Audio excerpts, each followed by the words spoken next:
this video, we'll discuss the basics of Microsoft Outlook.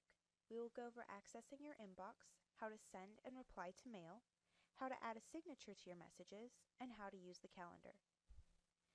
Once you're inside the Slow connection, you can open up your inbox by clicking on Outlook. And you should have a shortcut for it on your desktop, but if you don't, you can access it through the Start menu as well. And it will open up into your inbox and display all of your messages, starting with your newest message first. You can view your messages in the preview pane to the right, or open up the message in its own window by double-clicking on it, which I will do right now. And once you have it in its own window, you can reply by clicking on the reply button up here in the top left corner. You would type your message and then hit send.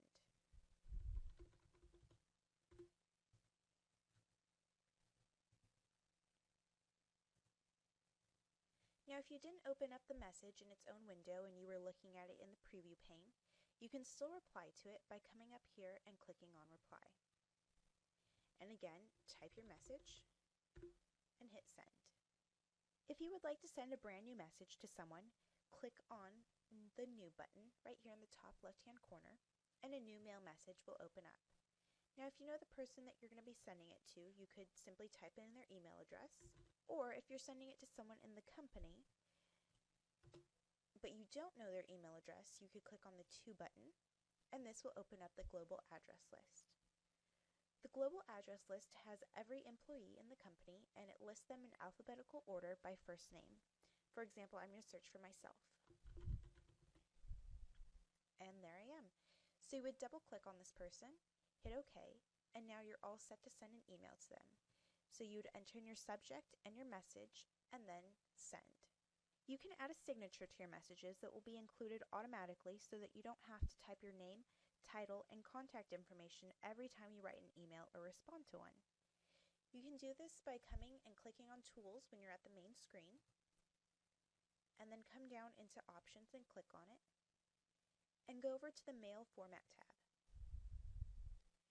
Right here, a little more than halfway down the page, you will see Signatures. You want to click on that button. And the first time you do this, there will be nothing in here, so you'll have to click New and type a name for your signature. Most people just go ahead and type their first name.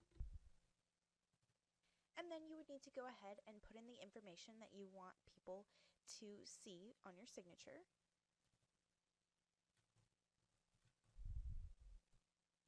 So here's all the information that I have for myself. Now you could change the font or the size of the font or the color of it by highlighting the section that you want to change and then picking a different font and a different size, and then come over here if you want a different color. And after you've made all the changes that you want to make, you would go ahead and hit Save. And then you need to pick which messages you want to have your signature attached to. So if you want all the new messages you create to have your signature, you would need to come over here to New Messages, click on the box, and then choose the name of your signature. And then if you also want replies and forwards to have your signature on them, you would need to click on the box and choose the signature name. After you've created your signature and chosen which messages you want it to appear on, you would hit OK and OK again. And then you could open up a new message, and your signature should be there.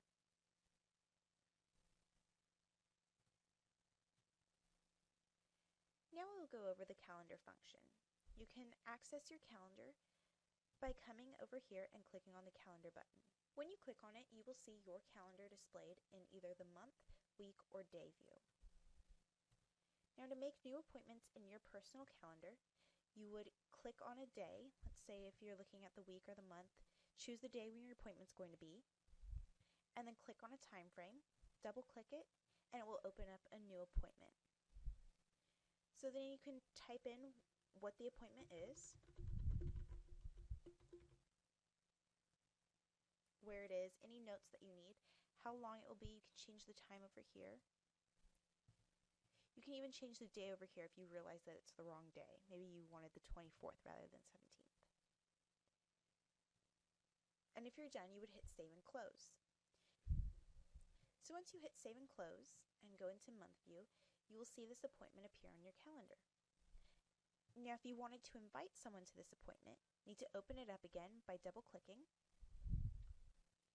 and then you could invite attendees. And you can hit the To button and add people.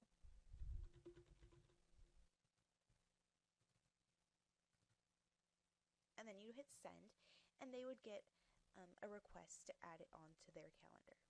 Now, we also have a company calendar called the PSH calendar, and it's used to show birthdays, holidays, car reservations, conference room meetings, and reminders such as when time cards are due. You can access the PSH calendar by coming over here and clicking on Open a Shared Calendar, click on the Name button, and then type in all capitals PSH. And PSH calendar should pop up. You would go ahead and click OK, OK again, and then this calendar will be added and you'll be able to see appointments on this calendar. Now, if you needed to reserve a car on the PSH calendar, you would need to click on the day that you need the car. So, for example, I'm going to choose the 28th. And then you would click on New and come into Categorize. And here it shows you all the different cars that we have available. So you would pick a car that isn't being used. As you can see on this day, the 09 is going to be in use all day. It's being serviced. So you would have to pick a different one. So I'm going to go with the 05. Then you would, in the subject box, put 05 and your name, and then put where you're going. And choose the time. I don't want it from 6:30, I want it at 1 in the afternoon. So I'd come in and choose 1, and I want it until 4.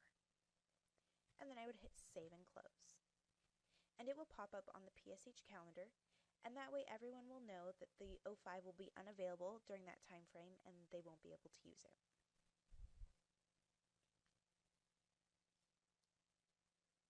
Now, we haven't gone over all the functions of Outlook, so if you have any additional questions, please feel free to give us a call or send us an email at ithelpdesk@pshhc.org. Thank you for watching.